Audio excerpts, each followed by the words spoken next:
In life, each of us has faced moments of paralysis, knowing we need to act, yet unable to take a step forward. We hesitate, procrastinate, and let fleeting emotions dictate our choices, while our dreams quietly drift away. What we lack is not desire, but the fire to turn desire into action. And here lies the wisdom of Stoicism, an ancient philosophy that still carries transformative power. The Stoics believed that life only gains true meaning when we act according to reason and virtue, instead of being swayed by unstable emotions.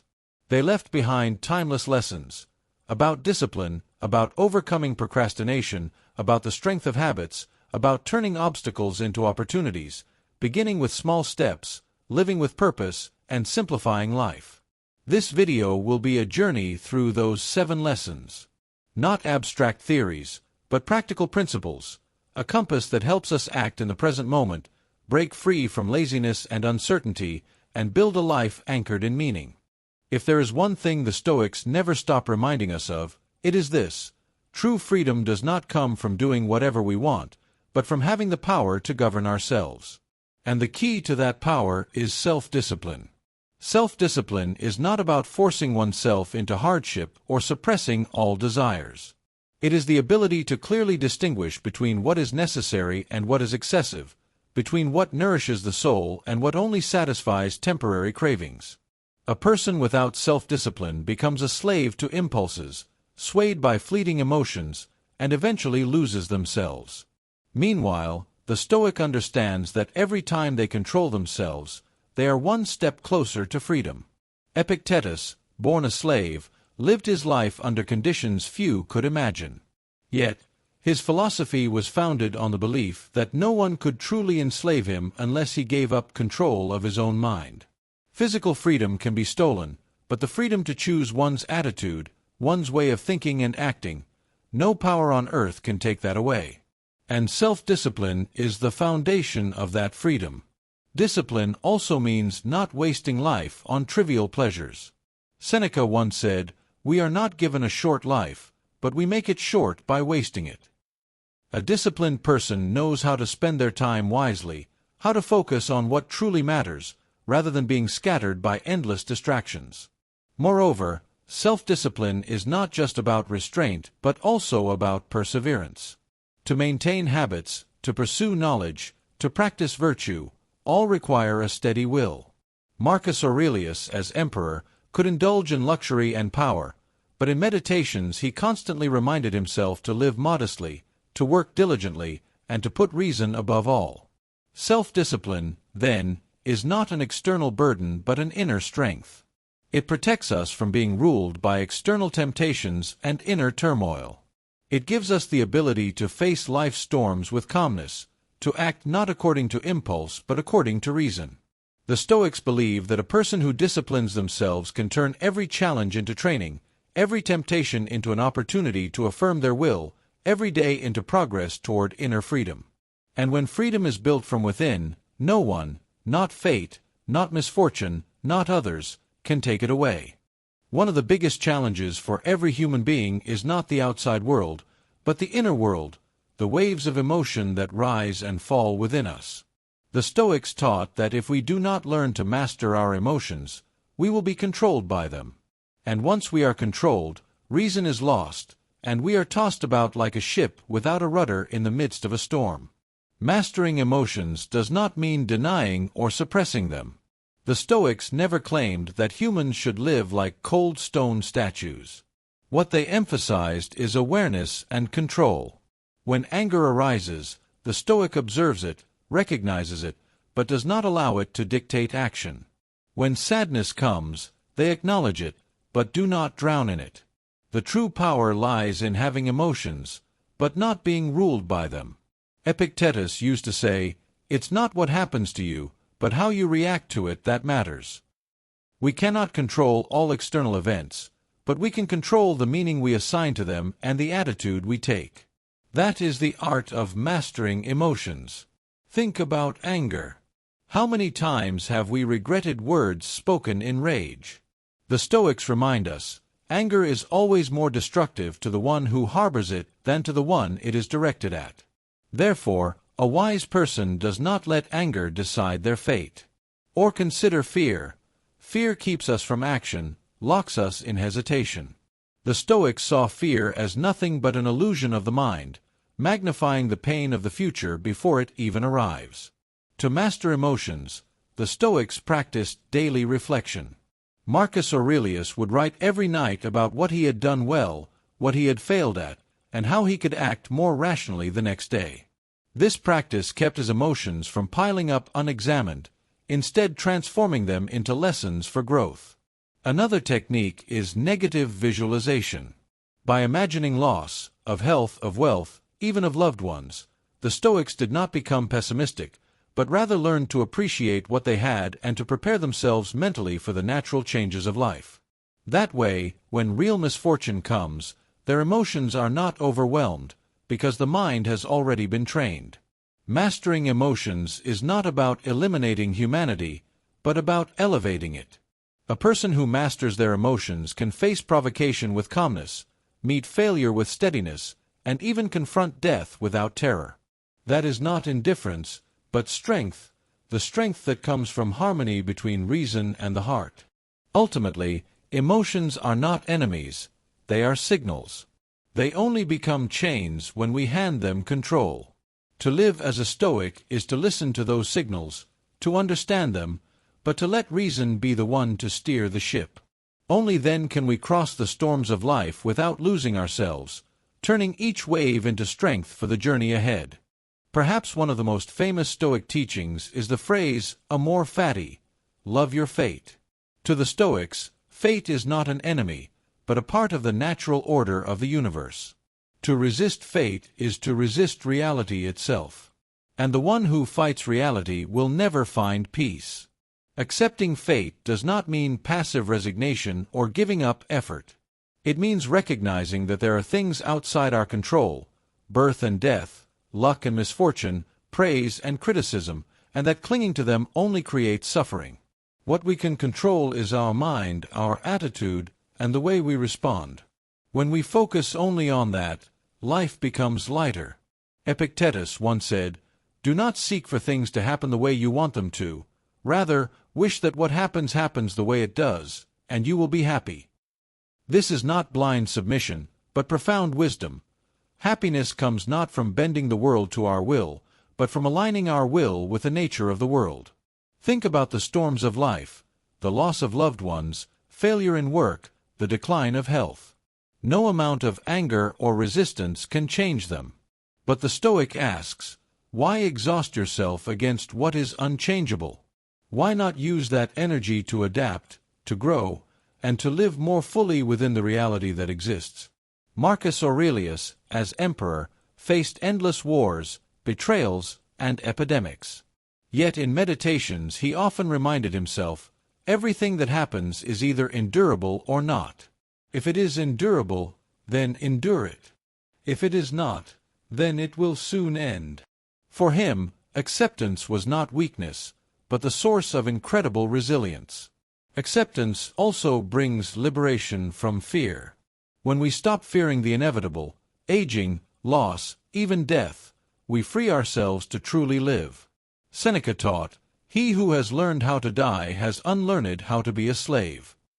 To accept fate is to walk into life with courage, not clinging, not trembling, but embracing every moment as it is.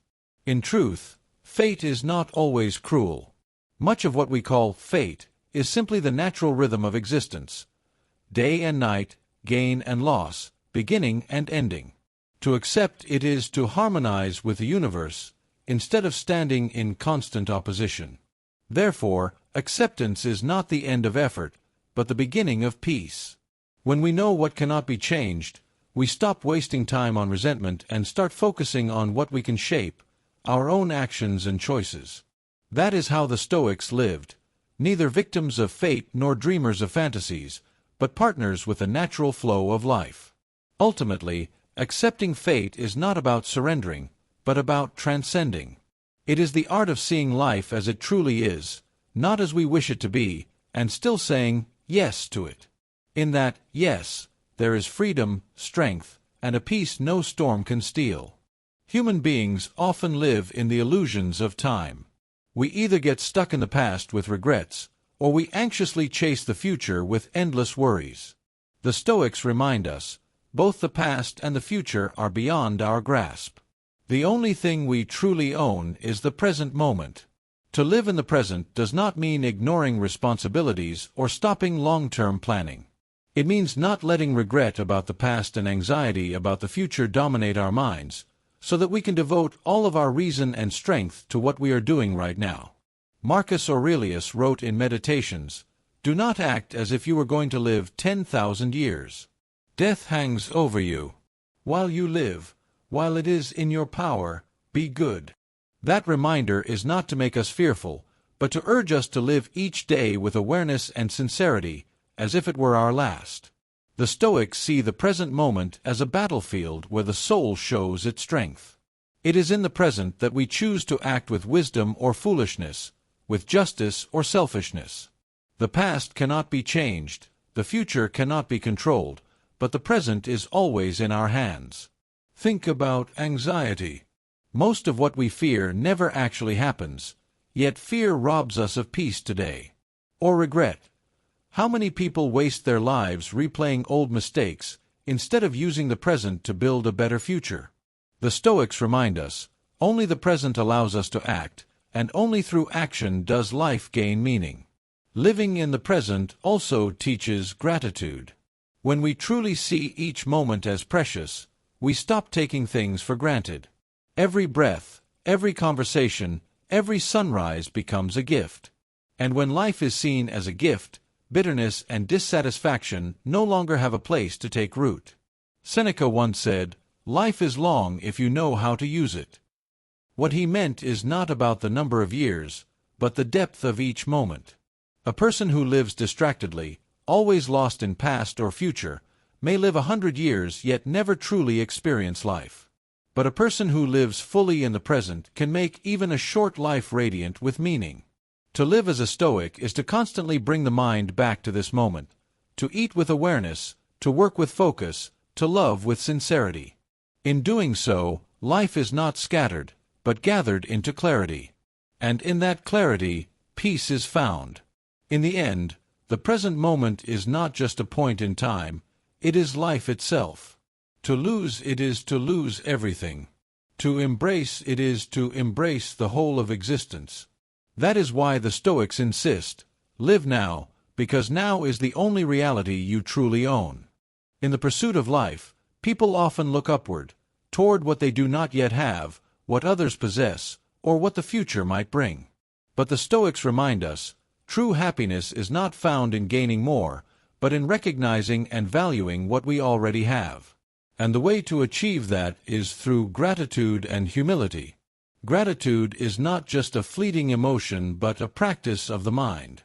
Every day, the Stoic reflects, what do I already have that I once prayed for? What blessings surround me that I often overlook? By doing so, they transform life from scarcity into abundance, not because the outside world changes, but because perception changes. Seneca wrote, "Nothing is more honorable than a grateful heart." Gratitude shifts our focus from what is lacking to what is present. It dissolves envy and resentment, creating room for peace. Even in times of hardship, gratitude helps us recognize lessons hidden within pain, thereby strengthening the soul instead of weakening it. Alongside gratitude is humility. To be humble does not mean to belittle oneself, but to see oneself truthfully, not as the center of the universe, not as superior to others, but as a small part of a greater whole. Marcus Aurelius often reminded himself, "You are a soul carrying a corpse." That stark reminder was not pessimism, but a way to dissolve arrogance, helping him remember that kings and beggars alike share the same fate. Humility keeps us from being intoxicated by success and from collapsing under failure. The humble person knows that what they achieve is partly due to fortune, the contributions of others, and the natural order of the universe.